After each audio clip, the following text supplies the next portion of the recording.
Salam berkat rahmat Allah untuk kita semuanya.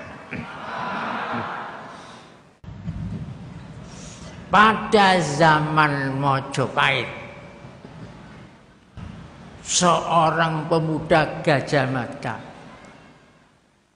sumpah akan merajut Nusantara. Sumpahnya namanya Sumpah Palapa.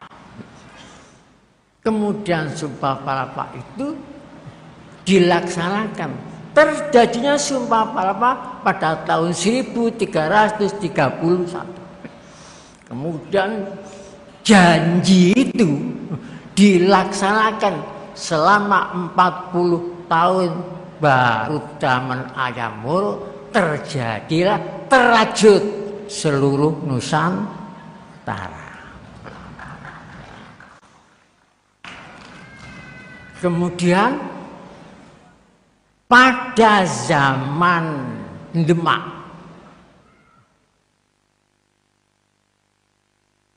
di situ pemerintah Kesultanan Demak sudah diingatkan oleh Sunan Kalijogo. Diingatkan. Peringatan itu diciptakan berupa syair.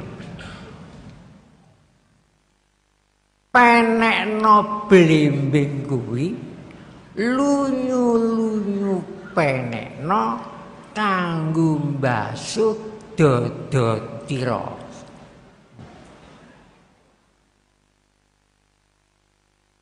Cah Angon itu pemerintah Kasul zaman itu yang Angon.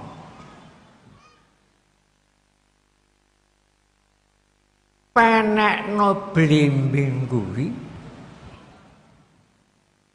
lunyu-lunyu penekno kanggo mbasuh dada tira. Dada tira itu kedaulatan. Karena kedaulatan Indonesia pada waktu sudah rusuh, sudah kotor, dikotori oleh elit Demak waktu itu.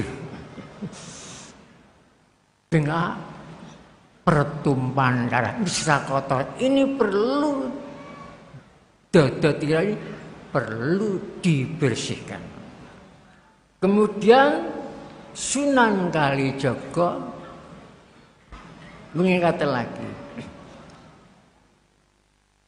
dada tira kumitir bedaing pinggir, dandamana jelumatana kanggo seba mengko suri. Waktu itu komite itu datangnya perahu layar. Karena pada waktu itu belum ada perahu mesin, perahu layar. Komite bedah pinggir. Pada tahun 1512 dibedah Selat Malaka oleh Portugis. Tahun 1512 Maluku.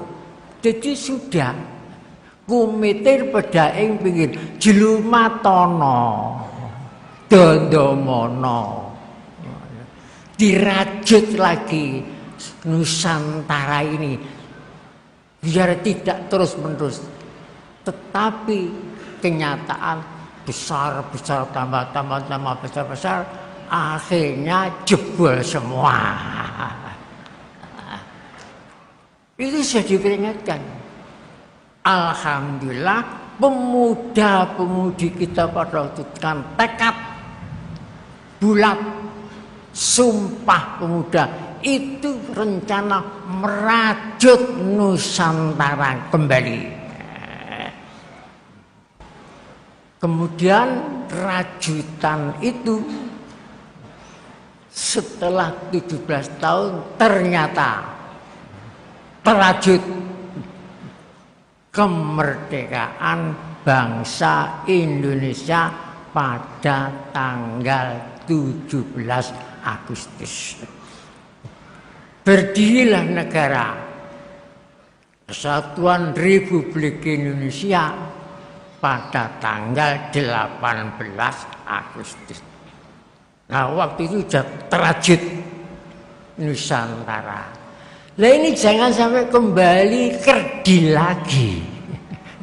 Tetap baru Indonesia Raya.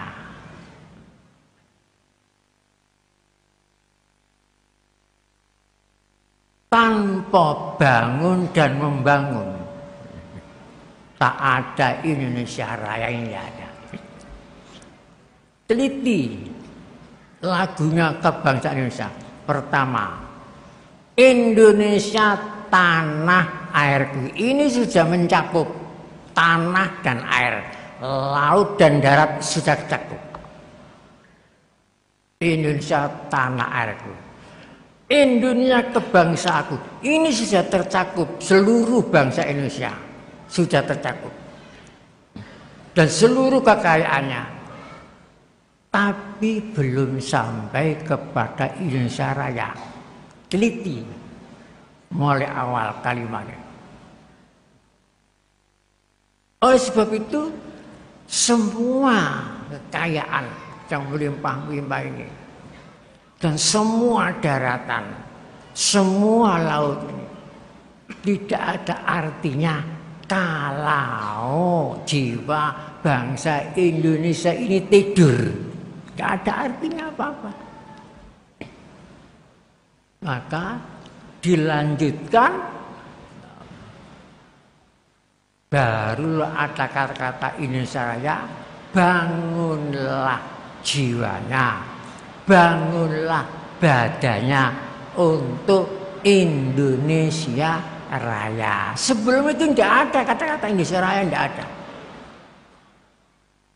Jadi tidak mungkin kita ini mempunyai Indonesia Raya kalau jiwa-jiwa kita ini tidur ngorok, tidak mungkin. Sampai ngiler.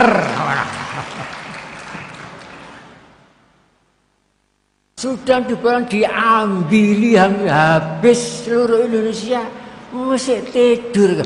Yang banyak di sini cuma MC kapitalis toh. MC marketing kapitalis yang banyak. Di sini. Jadi kita harus bangkit, jiwa kita ini betul-betul harus bangun, jangan tidur untuk membangun Indonesia Raya ini. Untuk apa bangun kalau tidak membangun? Untuk apa? Tidak ada artinya apa-apa. Bangun itu saudaranya hidup.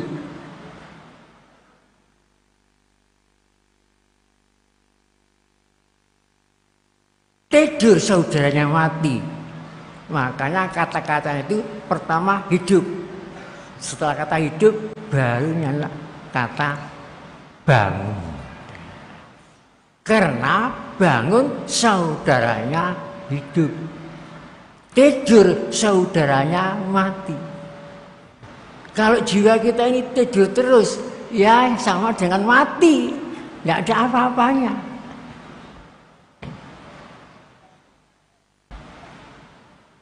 Itulah hebatnya lagu kebangsaan Indonesia.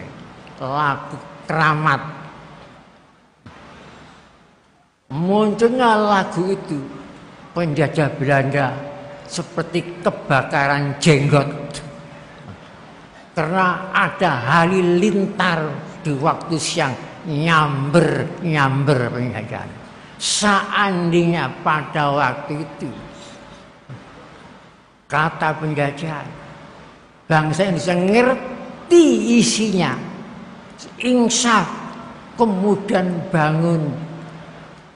Tidak sampai 1 bulan habislah penjajahan, masuk lubang kubur semua. Karena hebatnya. Jadi yang ditakuti penjajahan itu lagu itu. Karena di situ ada kata-kata merdeka, ada kata-kata bersatu dan sebagainya. Secara singkat, tidak mungkin bisa menjadi Indonesia Raya kalau tidak ada 7 komponen. 1 berseru, 2 bersatu, 3 ini bangun, 4 membangun, 5 merdeka, 6 cinta. Jadi kalau tidak ada 7 atau 6 itu tidak akan. Itu mesti ada. Harus berseru, bersatu,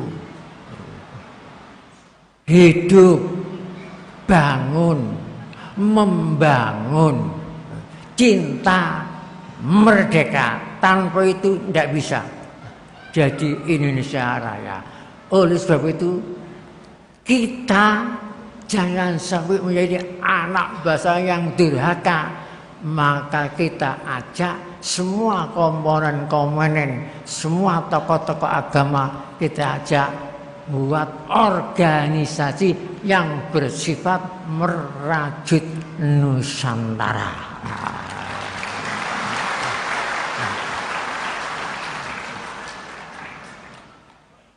Mudah-mudahan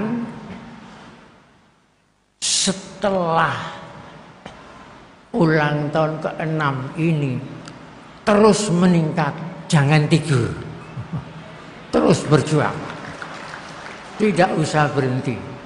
Apa ndak malu dengan Monas itu? Monas itu coba, lambang apa itu? Apa di puncaknya? Emas, logam emas 35 kilo. Perunggu dilapis emas 35, tingginya 17. Lambang apa itu? Dibentuk seperti jilatan api. Emas itu logam mulia. Itu lambangnya. Cita-cita bangsa Indonesia itu memang mulia.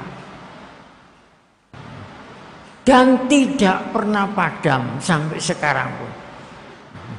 Selama 434 tahun. Sejak Malaka dikuasai Portugis sampai sekarang pun tidak pernah padam. Yang pernah padam itu cuma pemberontakannya. Diponegoro padam, Sultan Agung dan sebagainya. Tapi cita-cita terus tidak pernah padam. Makanya tingginya lebih 434 tahun itu tidak pernah padam. Kalau kita itu sampai berarti apa kita tidak malu? Kon setiap saat kita bisa melihat Monas, cuma hanya melihat kok gagah, kok indah, tapi tidak ngerti maknanya. Jadi itu Monas itu melambangkan tingginya, uletnya cita-cita bangsa Indonesia yang disebutkan di alinea ketiga.